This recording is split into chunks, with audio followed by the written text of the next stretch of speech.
Industrial robots are programmable machines used for material handling, assembly, welding, packaging, painting, testing, and similar operations in manufacturing processes. They have features such as high precision, strong lifting capacity, and the ability to repeat tasks. Industrial robots are categorized as dangerous machines. Due to their ability to reach high speeds and force values, industrial robots can cause hazardous accidents. According to the Machinery Safety Directive 2006/42/EC, industrial robots are defined as partially completed machinery, and the assessment of risks should be carried out together with the integrated systems and machines.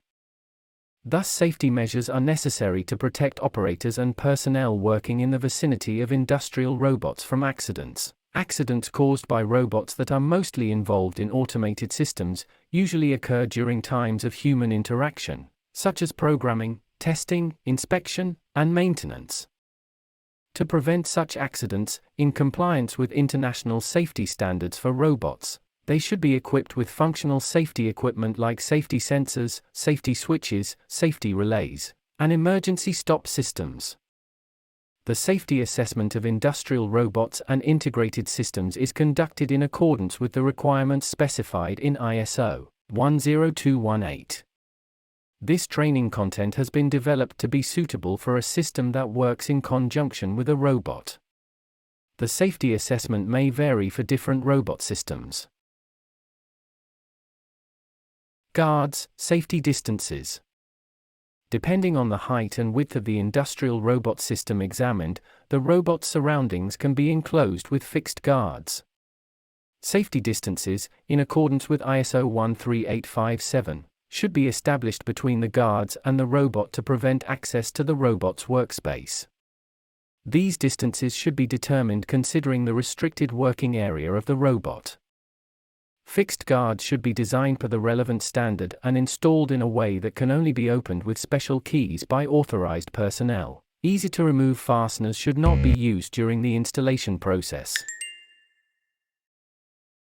The color of the fences on the guards should be dark to enable the operation to be monitored. The height of the fences from the ground should prevent access to the robot's workspace by climbing or reaching. The fence height should be at least 2000 mm for the robot system examined in this module. Additionally, the distance between the bottom edge of the fence, also known as the creep zone, and the ground should not exceed 180 mm. In the presence of personnel within the robot's workspace, to prevent trapping, a safety zone of at least 500 mm should be left between the robot's maximum reachable point and the fences. The openings on the guards should be designed to prevent access to the robot's workspace by limbs such as hands, arms, and fingers. Therefore, the dimensions of the openings on the guards should be determined in accordance with the Safety Distances Standard Table 4, to prevent danger in accessible areas. Attention should be paid to the openings between the robot's workspace and the guards during the installation of the guards. For example, slot-shaped openings between 20 mm and 120 mm can allow access to hazardous movements within the arm's reach, 850 mm.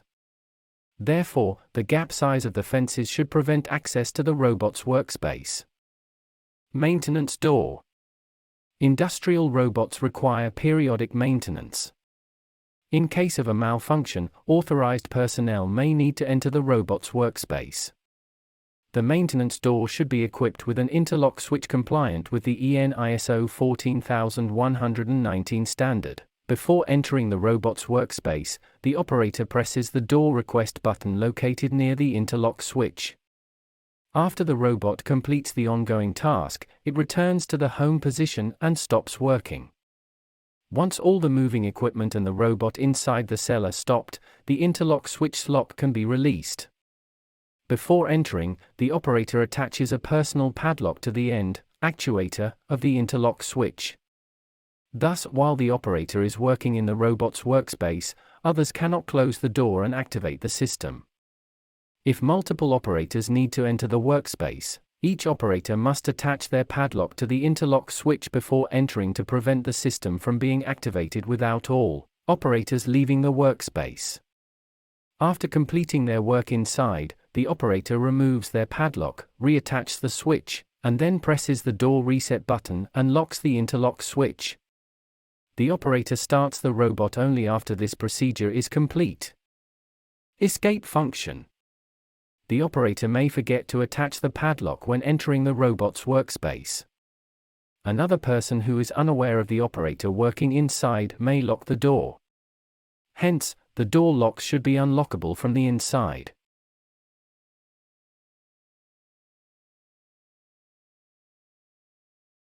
Light curtain. The loading and unloading of products to and from the robot are manually done through an open area on the side of the robot. To prevent access to the robot's workspace through this opening, a light curtain can be used as a protective device. When selecting a light curtain, parameters such as the height of the protective area, resolution, and operating distance of the light curtain are important. Access to the hazardous area should only be possible by violating the light curtain. The light curtain should not allow passage or access to the robot's workspace from below or above. The light curtain use should be Type 3 or Type 4, and the resolution should be determined based on the application type and installation position. To determine the distance of the light curtain from the hazardous area, measurement of the robot's stopping time, t-value, and calculation of the safety distance based on the approach speed of body parts should be carried out in accordance with the placement of protective equipment based on approach speed standard. Control system. According to the Machinery Safety Directive, it is necessary to ensure that a malfunction in the hardware or software of the control system does not lead to hazardous situations. All safety equipment on the machine should be included in the control system in accordance with the requirements of the safety-related components of the control system standard. The reliability of safety circuits is determined by performance levels, with PLE, performance level E, representing the highest level of reliability. According to the Safety Requirements Standard for Industrial Robots, the performance level of the safety circuit for the light curtain should be at least Category 3 PLD, performance level D. Robot programming. It may be necessary for the operator to be present within the robot's workspace during the determination and programming of the robot's operating parameters. Here, the operator uses a programming pendant called the teach pendant. In manual mode, during activities performed within the limited safety area, the robot can be moved at a safe speed as long as the activation switch on the teach pendant is pressed. The safe speed for robots is 250 mm per second, and the robot should not exceed this speed when programming is done within the limited safety area.